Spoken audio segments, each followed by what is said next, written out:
дар мавҷ барномаи иттилоотии хабар.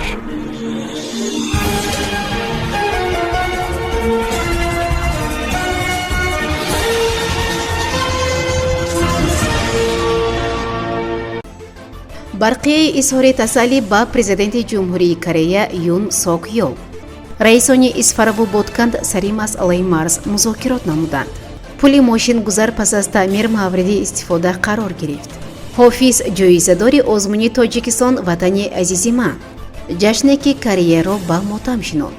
Тоҷикистонро дар мусобиқаи Баку Гранд Слем 2022 12 паҳлавони маъруф муаррифӣ мекунанд.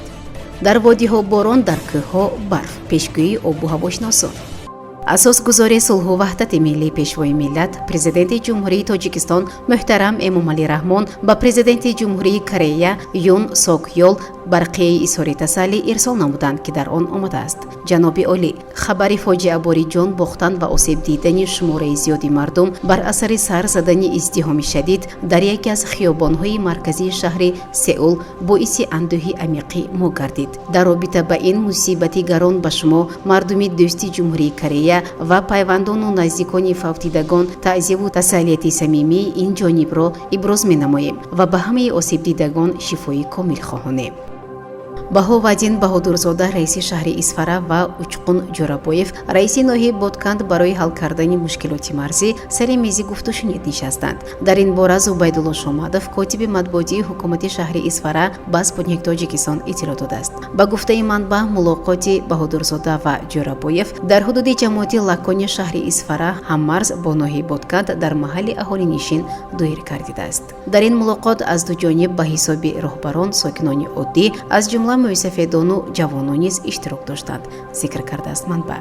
дар ҷараёни мулоқот ҷонибҳо дар бораи рафъи хусумат ва амалҳои иғвогарона таъкид намуда барои барқарории муносибатҳои нек ва ҳамкории дуҷонибаи мардумони назди марзии ду кишвар изҳори умедворӣ карданд. пули асосии мошингузари хиёбони марказии шаҳри Хуҷанд пас аз таъмир дубора мавриди истифода қарор гирифт. раиси вилояти Суғд Раҷаббой Аҳмадзода бо сифати корҳои анҷомдодаи роҳсозон шинос шуда, барои ба нақша гирифтани бунёди боз як пул дар болои дарёи Сир ба роҳбарияти шаҳр ва масъулини идораи сохтмони асосии вилояти Суғд супоришҳо дод. таъмири пули мазкур, ки ду соҳили Сирдарёро ба ҳам мепайвандад, санаи 25 октябр оғоз ёфта буд. пули мошингузар, ки беш аз 250 метр дарозӣ ва 11,6 метр паҳноӣ дорад, 60 сол инҷониб мавриди истифода қарор дошта, ба таъмир ниёз дошт. тибқи супориши раиси вилояти Суғд, давоми ҳафта корҳои таъмиру тармими пул ҷараён гирифта, қубурҳои обгузар таҷдид ва худи пул мунфарш карда шуд. фармоишгари корҳои таъмири идораи сохтмони асосии вилоят буда, пудратчии корҳо, ҷамъияти дорои масъулияташ маҳдуди роҳи ваҳдат мебошад. ҳаракати воситаҳои нақлиёт тавассути пул чун пештара идома дорад. сарояндаи ҷавон Ҳофиз Ҳотамов, фарзанди ҳунарманди хушсадои шаҳри Панҷакент, маъруфи Ҳотамиён, дар даври ниҳоии озмуни ҷумҳуриявии Тоҷикистон ватани азизи ман дар номинатсияи сарояндагӣ жанри академӣ аз 18 то 40 сола сазовори ҷойи сеюм ва барандаи ҷоизаи озмуни ҷумҳуриявии Тоҷикистон ватани азизи ман бахшида ба 30-мин солгарди иҷлосияи таърихи 16-уми Шӯрои Олии Тоҷикистон гардид. аз санаи 4 то 6 ноябри соли равон дар шаҳри Бокуи Озарбойҷон мусобиқаи байналмилалии Баку Гранд Слем 2022 оид ба гӯштини дзюдо баргузор мекардад. дар ин бора Амид Ховар иттилоъ медиҳад. дар мусобиқаи байналмилалии Баку Гранд Слем 2022 ширкати 391 варзишгар аз 63 кишвари сайёра дар назар аст. мусобиқа аз рӯи 14 дараҷаи вазнӣ доир мегардад. ҷумҳурии Тоҷикистонро дар ин мусобиқаи сатҳи баланд 12 паҳлавони шинохта аз қабили Муслимбек Каримов бо Муҳаммад Маҳмадизода, Каюм Арсноров бо Мулло Раҷаб Халифаев, Беҳрӯз Хоҷазода бо Абубакр Шеров, Сомон Маҳмадбеков, Комроншоҳи Устопирён бо Ҷаҳонгир Маҷидов, Эмомризо Анварзода бо Раҳматулло Мирзоев, Темур Раҳимов дар рақобатҳо миёни мардон Тоҷикистонро муаррифӣ хоҳанд кард. маврид ба зикр аст, ки маблағи умумии мусобиқаи байналмилалии Баку Гранд Слем 2022 оид ба гӯштини дзюдо 154 000 евроро ташкил медиҳад. ба ғолиб дар ҳар як вазн 5 000 евро, барои ҷои дуюм 3 000 евро ва барои ҷойҳои сеюм 1500 еврогӣ тақдим мекардад. ҳамчунин варзишгароне ки дар мусобиқаи мазкур зинаҳои фахриро касб мекунанд соҳиби имтиёзҳои олимпӣ мегарданд. варзишгароне ки медали тилло мегиранд 1000 имтиёз, медали нуқра 700 имтиёз ва медали биринҷӣ 500 имтиёз ба даст меоранд.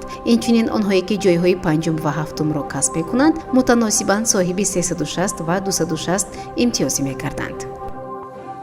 ҷашни ҳеллоуин дар шаҳри сеули Кореяи Ҷанубӣ бо ҳалокати беш аз 150 нафар анҷомида, дар ин кишвар то 6 ноябр мотами миллӣ эълон гардидааст. теъдоди ҳалокшудаҳо дар издиҳоми шаҳри Сеул ки барои таҷлили ҳеллоуин ҷамъ омада буданд ба ҳолати шоми 3 октябр ба 154 нафар расид.